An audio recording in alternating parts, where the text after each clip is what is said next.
समस्त राजपूत सरदारों एवं इष्ट मित्रों को सादर जय माता जी के अर्जों में आपका मेरे यूट्यूब चैनल जय राजपूताना में हार्दिक स्वागत है। राजपूताना इतिहास एवं विरासत से संबंधित गौरवमयी वृत्तांत आपको इस चैनल के माध्यम से मिलते रहेंगे। कृपया चैनल को सब्सक्राइब करें एवं अपने इष्ट मित्रों को भी शेयर करें।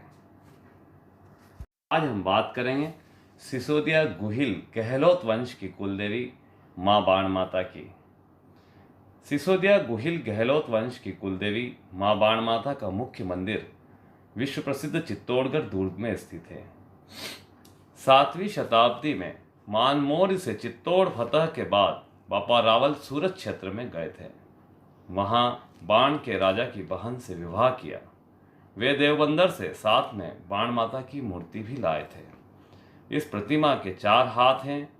दाएं हाथ में अंकुश एवं बाण और बाएं हाथ में पाश एवं धनुष है।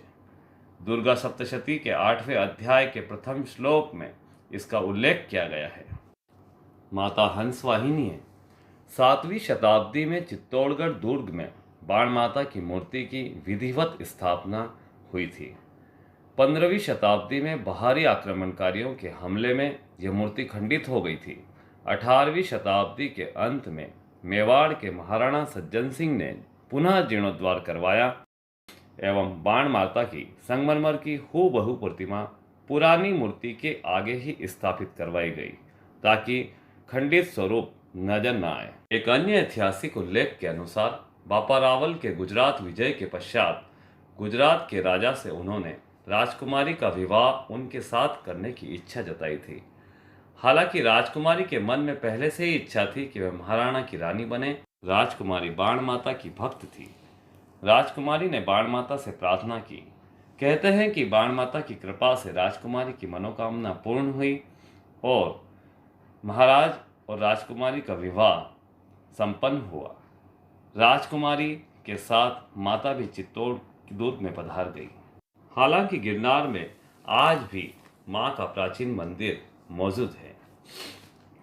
अब हम बात करेंगे पौराणिक गाथा के अनुसार माता ने देवलोक से पृथ्वीलोक पर अवतार कैसे लिया।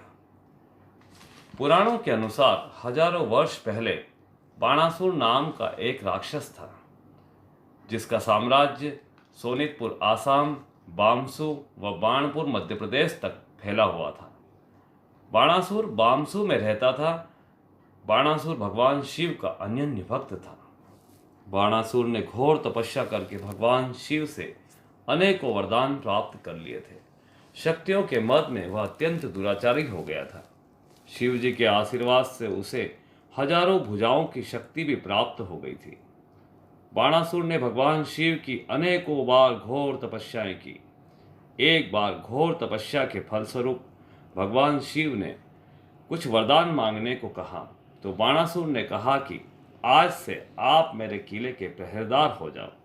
यह सुनकर भगवान शिव को अत्यंत अपमान महसूस हुआ, लेकिन वरदान की अपनी मर्यादा थी। शिव जी किले के पहरेदार हो गए। शक्तियों के मद में दुराचारी बाणासुर ने समस्त राजाओं को पराजित कर बंदी बना लिया था एवं स्वयं को पृथ्वी पर अजय राजा घोषित कर दिया था। एक बार स्वयं भगवान शंकर से युद्ध की इच्छा जाहिर की। इस बात पर शिव जी ने कहा, मैं तुमसे कैसे युद्ध कर सकता हूँ? तुम मेरे भक्त हो, परंतु तुम्हें परास्त करने वाला इस धरती पर जन्म ले चुका है। यह बात सुनकर बाणासुर भयभीत हो गया। अब बाणासुर को यह आभास हो गया था कि कहीं पृथ्वीलोक पर स्वयं नारायण ने अवतार ले लिया है। पुनः घोर तपस्या करके भगवान शिव से युद्ध में प्राण रक्षा का वचन ले लिया। समय बीतता गया। बाणासुर की एक पुत्री थी जिसका नाम उषा था। बाणासुर को पृथ्वी पर कन्या के योग्य कोई भी वर दिखाई नहीं दे रहा था। कई राजाओं ने बाणासुर की पुत्री के साथ विवाह करने की इच्छा भी जाहिर की, लेकिन वह उन्हें अपमानित करके भगा देता था। एक दिन संयोग था या प्रभु लीला कहें, राजकुमारी को स्वप्न में एक राजकुमार दिखाई दिया और मन ही मन राजकुमारी ने राजकुमार से विवाह का विचार किया। राजकुमारी की एक सखी चित्रलेखा थी जिससे राजकुमारी ने स्वप्न में आए हुए राजकुमार का वर्णन किया। चित्रलेखा ने स्वयं को प्राप्त कला के वरदान के अनुसार राजकुमार का हूबहू चित्र बना दिया एवं कला की शक्ति से यह बताया कि यह श्री कृष्ण का पौत्र अनिरुद्ध है।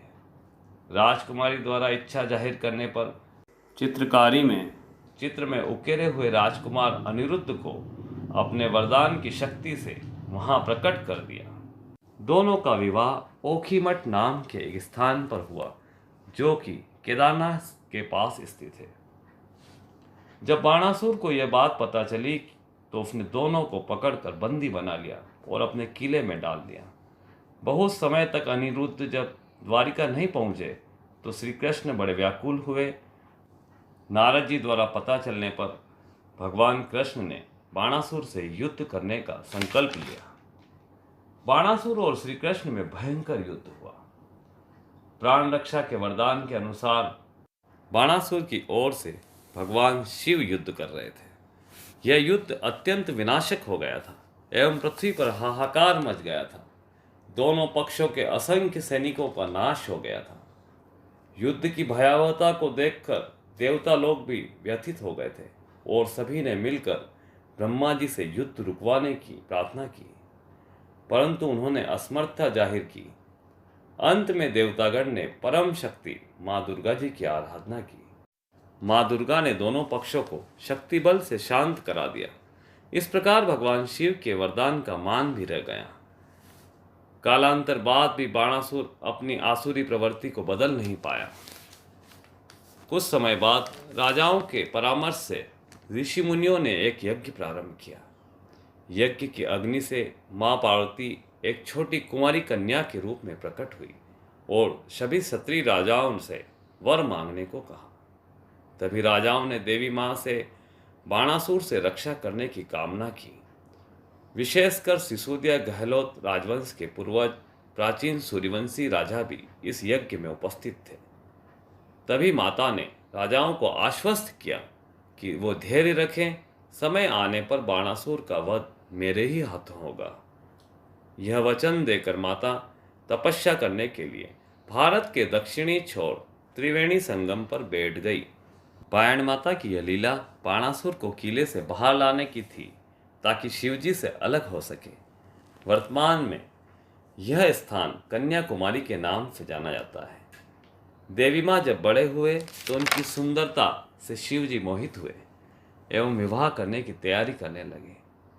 नारद जी को जब पता चला तो वो बड़े व्यथित हुए कि माता तो पवित्र कुंवारी कन्या है जो पार्वती जी का अवतार होने के बाद भी उनसे भिन्न रूप में है।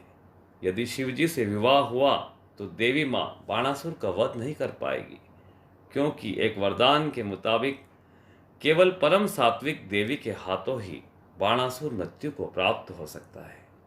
शिवजी बारात लेकर कैलाश से रात्रि में ही रवाना हो गए, परंतु रास्ते में ऋषि मुनि ने मुर्गे का रूप धरकर जोर जोर से अर्धरात्रि पश्चात बोलना शुरू कर दिया।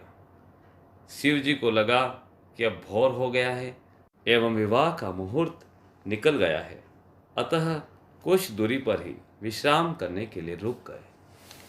देवी माँ ने शिवजी का इंतजार किया, परंतु काफ़ी समय व्यतीत हो जाने के बाद भी शिवजी बारात लेकर नहीं पहुँचे तो माता को बड़ा क्रोध आया और उन्होंने आजीवन सात्विक रहने का प्रण ले लिया। आज भी कन्याकुमारी में शुचिंद्रम नाम के स्थान पर माता का भव्य प्राचीन मंदिर है। इधर कुछ समय बाद ईश्वरीय लीला से बाणासुर को भी देवी माँ की सुंदरता का मालूम पड़ा। मोहित होकर वह भी देवी माँ से विवाह करने आ पहुँचा, परंतु माता ने विवाह से साफ इनकार कर दिया। बाणासुर क्रोधित होकर माता से युद्ध करने लगा। इस पर देवी माँ ने प्रचंड रूप धारण कर अपने चक्र से बाणासुर का सिर काट दिया। मृत्यु पूर्व बाणासुर ने अपने पापों के लिए माता से क्षमा मांगी एवं मोक्ष की याचना की, जिस पर देवी माँ ने उसे मोक्ष प्रदान कर दिया। इस प्रकार बाणासुर का वध करने के कारण माता का नाम बाण माता पड़ा। इन्हें ब्रह्माणी माता के नाम से भी जाना जाता है। बाण माता का यह रूप सात्विक और पवित्र है, जो तामसिक एवं कामसिक समस्त तत्वों से दूर है। माँ पार्वती का अवतार होने के बावजूद बायन माता अविवाहित देवी हैं। ऐसी मान्यता भी है कि माता के इस परम सुंदर रूप के दर्शन अत्यंत सौभाग्यशाली व्यक्ति को ही प्राप्त होते हैं। आशा करता हूं कि आप सभी राजपूत सरदारों एवं इष्ट मित्रों को कुलदेवी माता की स्थापना का ये वृतांत पसंद आया होगा। आगे भी इस प्रकार की जानकारी आपको इस चैनल के माध्यम से मिलती रहेगी। वीडियो को लाइक करें, शेयर करें। जय राजपूताना, जय माँ भवानी।